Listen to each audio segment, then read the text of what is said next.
My parents went to Europe for a month, leaving me with $20 at age 11. When they returned, I made sure they regretted it.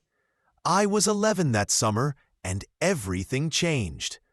Looking back now, at 29, I can see the warning signs I missed while desperately trying to convince myself my parents were normal. We lived in a quiet suburb outside Phoenix, Arizona. On the surface, we seemed like the perfect family. My parents, Victoria and Gabriel, both worked in real estate, drove BMWs, and took trips to Cabo and the Bahamas. My best friend Leah always said I was lucky, but Leah didn't see what happened behind our Spanish-style terracotta door.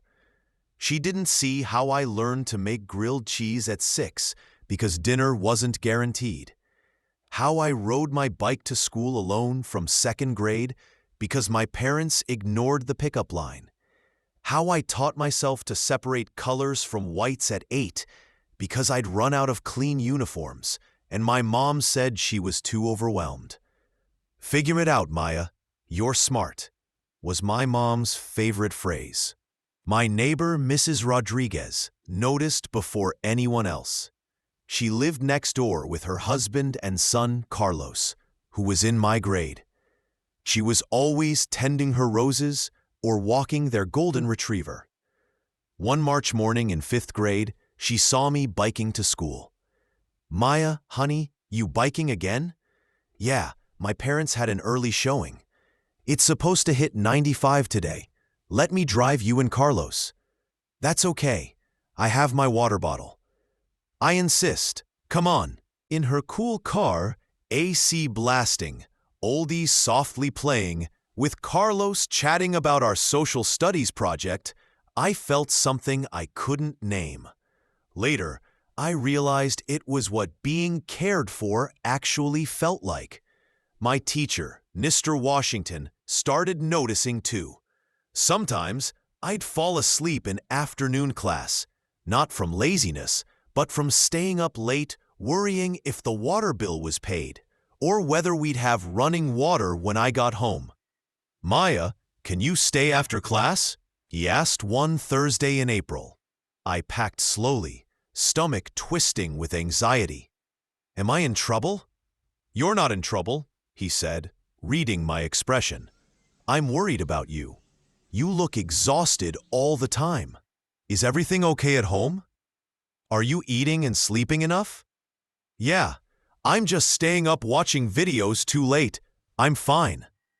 He had concerned gray eyes behind wire-rimmed glasses. "My door is always open. Anything you need, I mean anything." I nodded, but never reached out. What could I say? My parents weren't abusive. They simply existed in their own world, treating me more like a houseplant than a daughter, requiring occasional watering, otherwise ignorable. Uncle Thomas, my dad's brother, called sometimes. He lived in Seattle and rarely visited because my parents always had an excuse. "Hi, Maya Bear. How's my favorite niece?" "I'm your only niece." Details, details. How's 5th grade?" "It's okay." "We're reading Bridge to Terabithia." "That's beautiful. Are your parents around?" "They went to look at waterfront properties." Pause. "They left you alone?" "I'm 11. I'm fine." "Well, tell them I called. And Maya, you can call me anytime, day or night. You have my number, right?" "Yeah, Uncle Thomas. Thanks." After the call, I sat in the empty house, wondering what it would be like to have parents who actually wanted to be around me. Parents who asked about my day, knew my teachers, and came to my spring talent show. That year, I performed a magic trick I'd practiced for weeks. They had completely forgotten. Early May arrived, 2 weeks before summer vacation. I was doing homework at the kitchen table when my parents walked in together, which was unusual. They usually came home separately, ate takeout, and stared at their phones. "Maya, we need to talk," my mom said, sitting across from me. My heart hammered.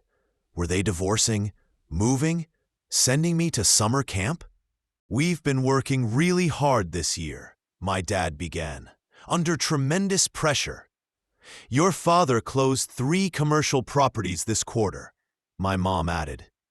"We've decided to use his commission for something we've always dreamed about. We are going to Europe. The Grand Tour. London, Paris, Venice, Barcelona. 5-star hotels, Michelin-starred restaurants." "That sounds great. When?" I asked. "May 20th, right after school ends," my mom said. "For how long? A month?" Her eyes sparkled with excitement I'd never seen aimed at me. My mouth went dry. "What about me? Where will you stay? This is your home, Maya," my dad said, genuinely confused. "You're leaving me alone for a month? I'm not even 12. I said. "You're mature for your age. You can handle it," my mom insisted. "I'm 11, I reminded her. "Don't be dramatic," my dad interrupted. "Legally, it's fine in Arizona if you're capable. We'll leave provisions." "What kind of provisions?" "Money for food. Bills are paid. Mrs. Rodriguez is next door in case of emergency." "How much money?" He placed a $20 bill on the table. "That's it." "That's plenty," my mom said. "There's food in the house. Spaghetti, ramen, canned beans. You know basic cooking. $20 is more than enough for extras." "Maya, you're being difficult," my mom snapped. "We deserve this. We've worked our entire lives for Europe." "What if something happens to me?" I asked. "The house is safe. Don't open the door for strangers. You're not a baby," my dad replied.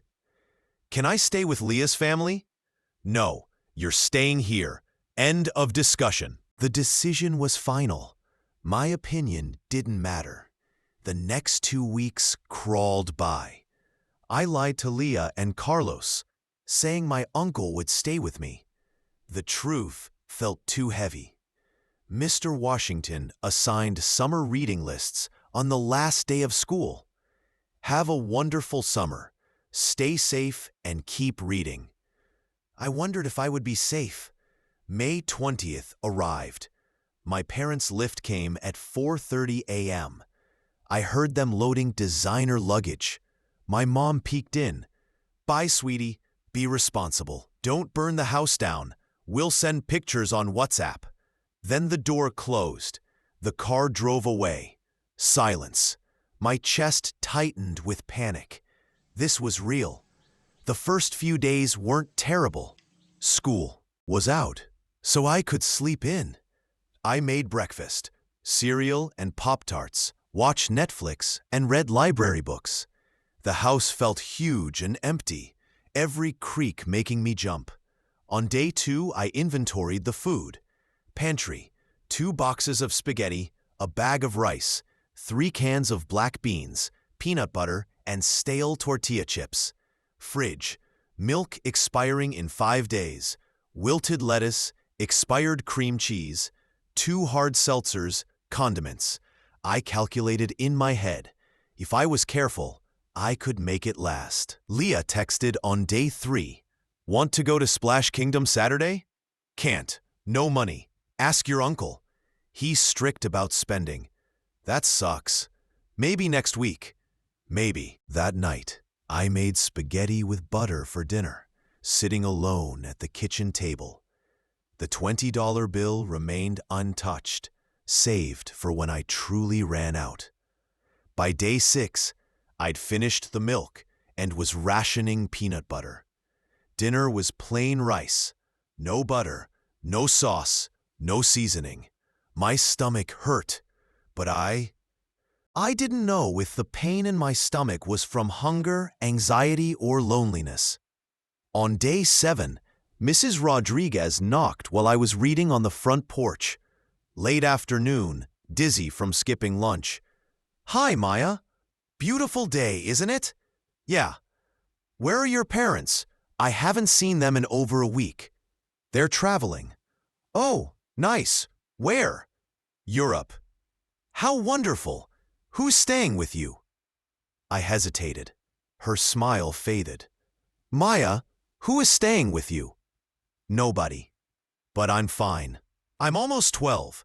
You're home alone? For how long? 7 days. 3 more weeks.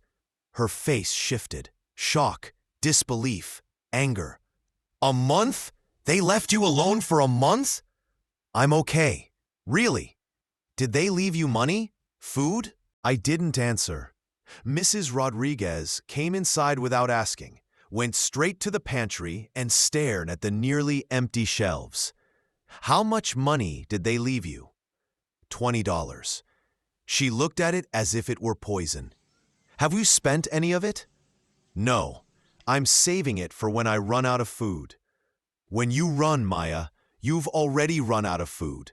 What did you eat today? Rice. Just rice? I nodded. Yesterday, spaghetti. Nothing else? Just spaghetti. She pulled out her phone. You're eating at my house tonight, and every night until your parents return. No arguments. I don't want to be a burden. You're not a burden. You're a child abandoned by her parents. Come on. That evening, I sat at the Rodriguez table, eating real food for the first time in over a week. Chicken enchiladas, Spanish rice, refried beans, fresh salad. I tried not to cry, but Mrs. Rodriguez noticed. After dinner, she called Mr. Rodriguez into their bedroom. I could hear their raised voices through the wall. This is neglect, Daniel. Actual child neglect. Are you sure she's not exaggerating? I checked the pantry. She's been eating plain pasta and rice. She has $20 for a month. $20. We need to call someone. I'm calling Aaron Washington first, then CPS. I sat numb on their couch. CPS meant Child Protective Services. Would I go to foster care? Would my parents go to jail? Within an hour, Mr. Washington arrived. His face serious, he sat next to me. Maya, Mrs. Rodriguez told me what's happening. Be completely honest. How long have your parents been gone? 7 days. When are they coming back? 23 more days. Did they leave adult supervision? No. Did they leave adequate food and money? I shook my head and started crying, the kind of crying from deep inside where you've held everything together for too long. Mr. Washington hugged me. You're safe now, he whispered. We're going to fix this. The next morning, Mrs. Rodriguez called CPS. A caseworker named Sandra arrived that afternoon, a no-nonsense woman with short brown hair and kind eyes. She interviewed me privately, asking detailed questions and taking notes. Have your parents left you alone before? Overnight, sometimes a weekend once, but never this long. Do you have other family? My Uncle Thomas, my dad's brother. He lives in Seattle. When was the last time you saw him? 2 years ago. My parents don't like him visiting. They say he's too opinionated. Do you feel safe in your home? I don't feel unsafe. I just feel forgotten. Sandra documented everything, photographed the empty pantry, and called Uncle Thomas. I could hear his voice rising on the other end. They did what? I'm flying down right now. Today. I'll be there by tonight. Uncle Thomas arrived at 7 p.m., bursting through the Rodriguez door and hugging me tightly. He smelled of pine, solid and real in a way my parents never had. I'm so sorry, my bear. This isn't your fault. I should have checked on you more. I knew Victoria and Gabriel were selfish, but you're never going back to living like this. Never. Sandra explained the process. We were filing an emergency custody petition. Because I had a willing relative, temporary placement with Uncle Thomas was likely. though a court hearing would occur when my parents returned. For the next 3 weeks, I lived with Uncle Thomas in a hotel near our house. He took emergency leave from his software engineer job to stay with me. Every day felt surreal. Regular meals, someone asking about my day, feeling like I mattered. Mrs. Rodriguez and Mr. Washington gathered evidence, photos of the empty pantry, Leah's statements, my school records showing fatigue and distraction, and testimony from neighbors seeing me alone constantly. On June 19th, my parents returned, tanned and full of stories about Big Ben and the Eiffel Tower. They expected to find me at home. Instead, Uncle Thomas was there. "Where's Maya?" my mom demanded. "Somewhere safe, which is more than you provided," Thomas replied. A knock at the door. My mom opened it to see Mrs. Rodriguez, arms crossed, furious. "You left your 11-year-old daughter alone for a month with $20. Mrs. Rodriguez, you're overreacting. She's mature for her age," my mom said. "Mature? She ate spaghetti with butter for 2 weeks straight. Ran out of food. $20 for a month? What is wrong with you?" My parents tried to argue. Mr. Rodriguez appeared behind his wife.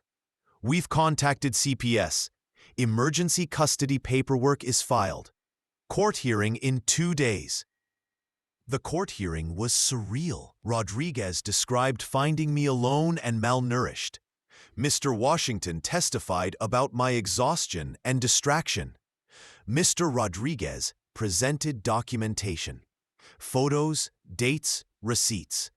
My parents' lawyer argued I'd been fine. Neighbors helped. It was an error in judgment. The judge interrupted. "No real harm? She's an 11-year-old abandoned for 30 days with $20 and inadequate food. The only reason she didn't suffer more is because neighbors intervened. You prioritized a luxury vacation over your daughter's basic needs," the judge said. "No supervision, inadequate food and money, no check-ins." "We sent weekly photos on WhatsApp," my mom said. "Photos," the judge said, disgusted. Temporary full custody was granted to Thomas Harper. My parents were allowed supervised visitation only if I chose. Over the next 3 months, evidence of their $9,000 European vacation emerged. Luxury hotels, Michelin-starred restaurants, designer shopping, while leaving their daughter with $20. Friends distanced themselves. My mom lost a client. My dad's brother cut ties. In September, the final custody hearing granted permanent full custody to Thomas Harper. Victoria and Gabriel would pay child support and legal fees. Visitation would remain supervised unless I requested otherwise. I never requested otherwise. So here's my question to you. If your parents reached out years later with apologies, claiming they've changed, would you give them a second chance?